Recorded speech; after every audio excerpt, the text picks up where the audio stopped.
We have to design significant learning if we're going to have anything worth looking at.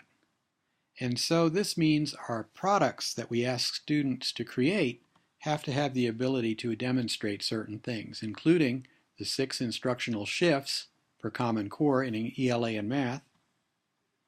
And we also want to see progressive growth against those standards.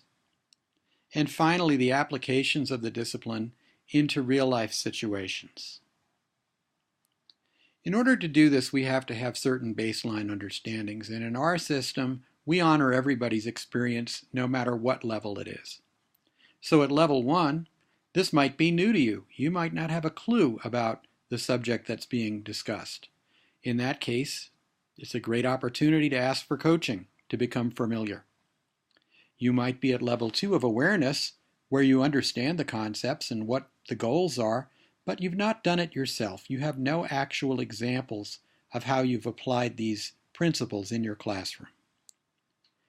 Your use of these skills or concepts might be routine, in which case you would have examples at hand of how you've done these things in your own practice. And the highest level is where you could point to success of a team that you were a part of, where you brought those skills to bear as your contribution to the team's success. So our 4 levels are red, yellow, green, and blue, levels 1, 2, 3, and 4. Let's see how these apply to the 6 shifts, because we need to understand what is so different about the Common Core. So as we view this, rate your own experience, levels 1 through 4, on these following items. Let's begin with English Language Arts.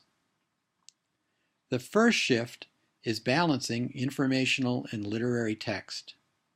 And this means where students have a true balance of those types of texts. What level is your experience here? Is this something new to you? Are you aware of it already? Do you have examples, or have you worked on a team that has made this balance? Shift 2 is that our knowledge about the discipline is going to come from text rather than activities or teacher instruction.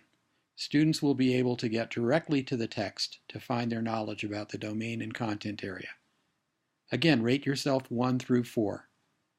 Is this new to you, or something you're already aware of but haven't done? Do you have ready examples, or were you part of a team that has made this shift? Shift number 3 is the staircase of complexity. And basically what we're saying here is that we're able to find text at the appropriate level, but that teachers are really creating more time and space for close reading so that we can get increasing levels of complexity. Shift 4 is the idea that the answers are going to come from text, and therefore there are rich and rigorous conversations about the text. Again, is this something you're already aware of? Do you have examples? 1, 2, 3, or 4? What's your level? Shift 5 says we're now going to use the evidence from sources in the arguments we make in our writing. Is this something that is new to you? Do you have awareness of it but haven't done it yet? Level 2. Level 3, you could point to examples where your students are already doing it. And level 5, you've been on a team that has helped people shift to this shift. And finally, for ELA, academic vocabulary, where students are constantly building the transferable vocabulary that they need, and spiraling the content to increasingly complex texts. Again, is this level 1, 2, 3, or 4 for you? There are 6 similar shifts for mathematics, the first of which is focus, where we narrow and deepen the scope. We do this in order to focus exclusively on the concepts that are prioritized in the new standards. Coherence. See if you're level 1, 2, 3, or 4. Have you worked with your principal and other teachers to connect the learning within and across grades so that there is a systematic building of understanding from previous years? Shift number 3 is fluency. We do expect students to have speed and accuracy with simple calculations, and that means repetition, homework, memorization, core functions, something that is new to some people. Some people are aware but haven't done it. You might have examples, or you might have been on a successful team, levels 1, 2, 3, and 4. Shift 4 prompts us for deep understandings, where not only can students learn the tricks to get the answer right, but they also learn the underlying math. Are you at level 1, 2, 3, or 4? Application is where students are expected to use math all the time, even when not prompted to do so. Is this level 1, 2, 3, or 4 for you? And finally, dual intensity.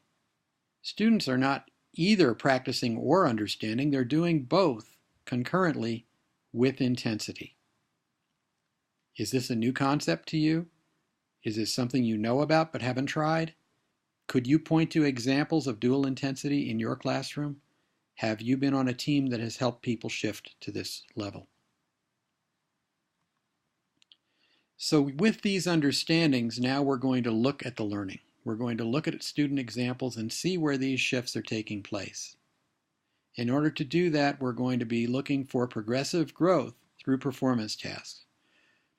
For me, whenever a learner says, "I just learned something," I want to know two things. I want the student to show me what they did that makes them think they learned it. And then I want them to tell me how they learned it. What activities did the student do? Over what time span? Using what resources? And with what support? When we get this picture and we look at the learning, we're able to use the LEVERS system not only to increase the student's understanding and our own practice, but that of our peers as well. When we're looking at Common Core standards, our strategy is to use performance tasks to understand what the students are going to be assessed on later on the upcoming assessments, and make sure they have plenty of practice at reading complex text, writing the text, and doing research projects. These performance tasks in the database make this explicit and allow you to string them together, either into classroom activities or full-blown projects. When we're focusing on college and career readiness, we're going to actually use the digital learning process to design those projects so that we're embedding Common Core and the 21st century skills. And with respect to those 21st century skills, we're going to be looking to strengthen critical thinking, communication, collaboration, and creativity.